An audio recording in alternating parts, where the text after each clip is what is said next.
파행 나흘 만에 가까스로 열린 이해운 기획예산처 장관 후보자의 인사청문회. 청문위원들의 질의에 앞서 이 후보자는 보좌진 갑질, 부정청약, 계엄 옹호 등 각종 의혹에 대해 고개를 숙였습니다. 저의 성숙지 못한 언행으로 인해 상처받은 모든 분들께 진심으로 사과드립니다. 내란에 동조했다는 비판을 피하기 어려운 잘못된 판단의 자리에 서 있었음을 다시 한번 사과드립니다. 결혼식을 올린 장남을 부양가족으로 등록한 부정청약 의혹에 대해선 아들 부부의 관계가 결혼식 이후 악화됐다고 주장했습니다. 혼례를 올리고 곧바로 좀 문제가 생겼습니다. 두 사람의 관계가 깨어진 상황이라 최악으로 치달았습니다. 아들이 정신적 스트레스로 발병했다며 눈물까지 보였지만 아파트를 자진 반납할 의사는 끝내 밝히지 않았습니다. 집을 저는 내놓으셔야 된다고 생각해요. 그렇게 하실 용의가 있습니까? 수사기관의 결과에 따르겠습니다. 이런 해명이 논란을 더 부채질하면서 여야 할 것 없이 비판이 쏟아졌습니다.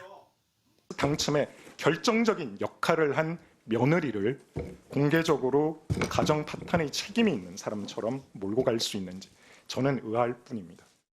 그럼 관계가 파경이 돼서 최악으로 치달은 상태에서 왜 시댁 돈으로 잡은 용산 아파트를 파경된 상태에 며느리가 혼자 산 거죠? 할아버지의 훈장으로 연세대에 합격한 장남의 사회기여자 전형도 논란이 됐습니다. 자, 후보자나 남편의 부모님들은 혹시 독립유공자입니까? 아닙니다. 아니면 후보자나 남편이 국가유공자입니까? 아닙니다. 우리나라의 국위를 사용했다고 할 수 있습니까? 이 후보자는 내무부 장관을 지낸 시아버지가 청조 근정 훈장을 받았고 이를 근거로 손자인 장남이 사회기여자 전형으로 입학했다고 해명했습니다. 또 동료 의원들에 대한 낙선 기도 등 후보자가 작성했다는 의혹을 받는 비망록에 대해서는 자신이 작성한 것이 아니라고 극구 부인했습니다. 이 후보자는 협치를 제도화하려는 이재명 대통령의 진정성을 읽었다며 장관이 된다면 재정의 적극적 역할을 도우면서도 지출 효율화도 실현하겠다고 강조했습니다. MBC 뉴스 김세영입니다. 후보자의 장남이 2023년 7월 달에 유학을 마치고 돌아와서 네. 2023년 8월에 대외경제정책연구원에 취업하지 않습니까? 네. 그래서 그게 연구원이 세종에 있기 때문에 세종에서 거주해야만 했죠. 그래서 장남에게 전셋집을 하나 얻어주지 않았습니까? 네. 그러면 거기에서 사실상 거주하고 출퇴근했던 거잖아요. 그럴 계획이었습니다. 근데 그 계획대로 되지가 않았습니다. 그 세종 아파트에서는 살지 않았어요? 뭐 아예 살지 않았던 건 아니지만 서울을 많이 왔다 갔다 했습니다. 예. 네. 그랬군요. 세탁하고 빨래 이런 걸 혼자 하기가 좀 힘들었다고 합니다. 글쎄 세탁 빨래를 그렇게 매일같이 했나 보죠? 반포에 올라와서? 그렇지는 않은데 이제 식사도 어렵고 여러 가지 어렵다 보니 네. 그리고 그땐 또 결혼 준비하는 것 때문에 서울에 거의 있었습니다. 네. 많이 오갈 수는 있었겠죠. 네, 네. 근데 이제 세종에 네. 이를테면 어머니가 얻어준 전셋집에 거주하기로 하고 그것에 대한 사용료를 내기로 계약서를 쓰지 않았습니까? 네, 아드님하고. 네. 네. 그러니까 거기 사실상 거주하려고 했던 것이죠. 네, 계획이 네, 그랬습니다. 그러면 당연히 네. 전입신고를 해야 되는 것 아닙니까? 전입신고? 근데 왜 아드님이 전입신고를 하지 않았죠? 글쎄 그거는 저희가 그때 이제 아들은 직장을 좀 옮길 계획이 있었습니다. 서울로 다시. 아까 어떤 의원님이 그 서울에 있는데 입사 신청을 하지 않았냐 하는데 조금 한 달 살아보니까 좀 어려워서 서울로 옮기려고 했습니다. 그래서 전입신고를 하지 않고 그냥 세종에 있는 직장에 계속 다닌 거군요. 그렇지만 이제 그러니까 서울로 그거는 옮기려는 우리 계획이 있었기 때문에 주민등록법을 그렇습니다. 위반한 거잖아요. 네?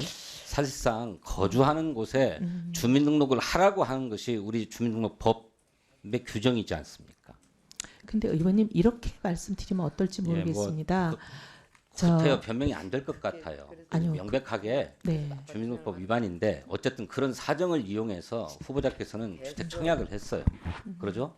원펜타스 이전에도 했는데 제가 알기로 우리 후보자께서는 원펜타스 이전에 전원한 적은 없습니다.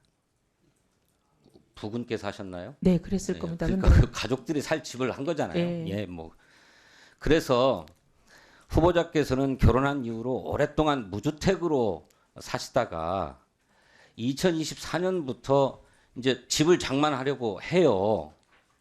그 왜 그러셨습니까? 그동안에 집을 사려면 얼마든지 살 수 있는 경제력이 있었잖아요. 그런데 구태여 주택을 사려고 하거나 청약하거나 하지 않다가 2024년에 그렇게 하세요. 왜 그랬어요? 제가 2024년 총선 끝나고 실은 정치에 대해서 이제 많은 생각이 들어서 그때 사실 정치를 접을 마음을 어느 정도 가지고 있었습니다. 총선에 낙선해보고 앞으로 여러 가지 고민을 해봤을 때 그때 이제 제가 정치를 좀 그만둘 생각을 마음에 가지고 있었습니다.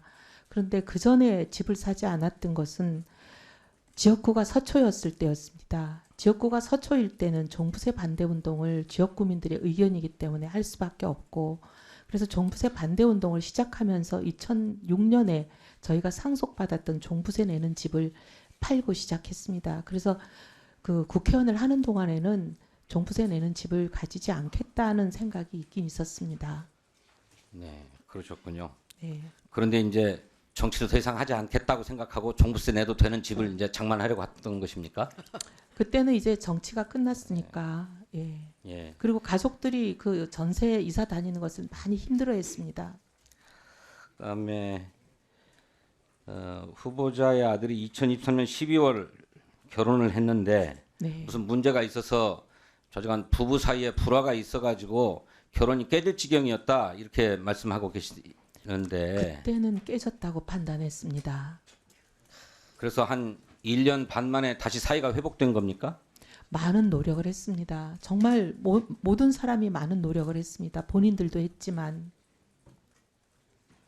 근데 그렇다면 그 후보자의 며느리 네. 이를테면 약혼녀라고 표현을 하시던데 사실상의 혼인을 했으니까요. 네. 그 며느리가 왜 후보자들의 이전을 위해서 집을 비워줘야 했습니까? 이전을 위해서 비워준 건 아니고요. 본인도 그렇지 않으면요. 이전하기 전에 집을 나갔습니다. 직전에 7월 25일이라고 아까 우리 김영환 의원이 도표로 보여줬잖아요. 근데 이제 저희가 들어가게 된다는 것을 알면 사이가 좋지 않은 상황에선 당연히 나가지 않겠습니까? 그렇게 되는데 거기 있고 버티겠습니까? 그러면 며느리는 그 집에서 신혼집으로 얻은 집인데 혼자서 사신 거군요. 사이가 안 좋았는데. 왜냐하면 본인 몫이 반이 있습니다. 그 본인 몫의 절반 중에 일부는 시아버지로부터 빌린 돈 아니었습니까? 네, 맞습니다. 네. 그래서 그러니까 그 자꾸 빌린 50% 지분이라고 얘기하지 마세요. 우리가 볼 때는 돈이 많은 집안이라서 그런지 몰라도 좀 이해가 안 돼요. 그런데 어쨌든 그 빌린 돈은 의원님 원펜타스 청약할 때 청약의 규칙에 네. 미혼인 자녀만 부양가족으로 인정되잖아요. 네, 근데 사실상 혼인을 올렸잖아요.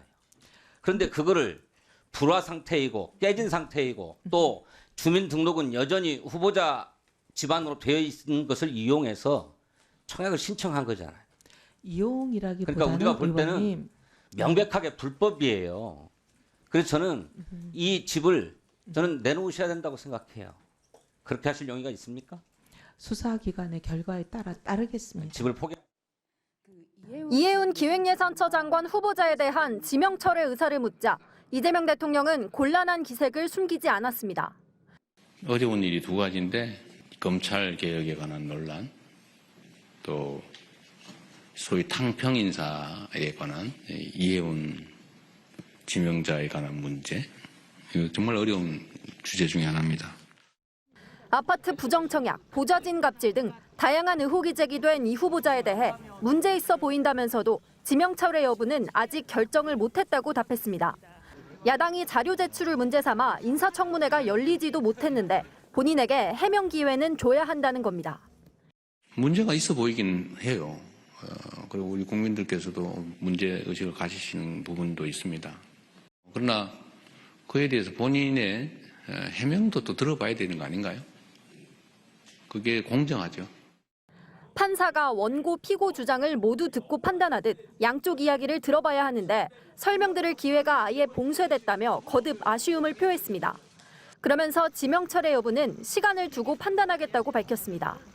야당의 검증 부실 지적에 대해서는 보수 진영에서 5번 공천받아 3선 의원을 지낸 이 후보자에 대해 이전까지 논란이 없었다는 점을 들어 반박했습니다. 자기들끼리만 알고 있는 그 정보를 가지고 마치 대부에서 나오는 배신자 처단하듯이 우리는 모르던 걸 막 공개를 해가면서 이렇게 공격을 하면 당사자의 잘못이기도 하겠지만 우리로서는 알기 어렵죠. 이 대통령은 또 이렇게 극렬하게 저항에 부딪힐 줄은 몰랐다면서 기회를 조금이라도 나눠 함께하자고 시도해본 것이라 설명했습니다. 그러면서 대통령 당선 순간부터 모두를 대표해야 한다는 것이 확고한 생각이라며 탕평 인사에 대한 소신을 거듭 드러냈습니다. 이런 가운데 여야는 자료 제출을 전제로 오는 23일 청문회를 여는 방안을 조율 중인 걸로 파악됐습니다. MBC 뉴스 김정우입니다.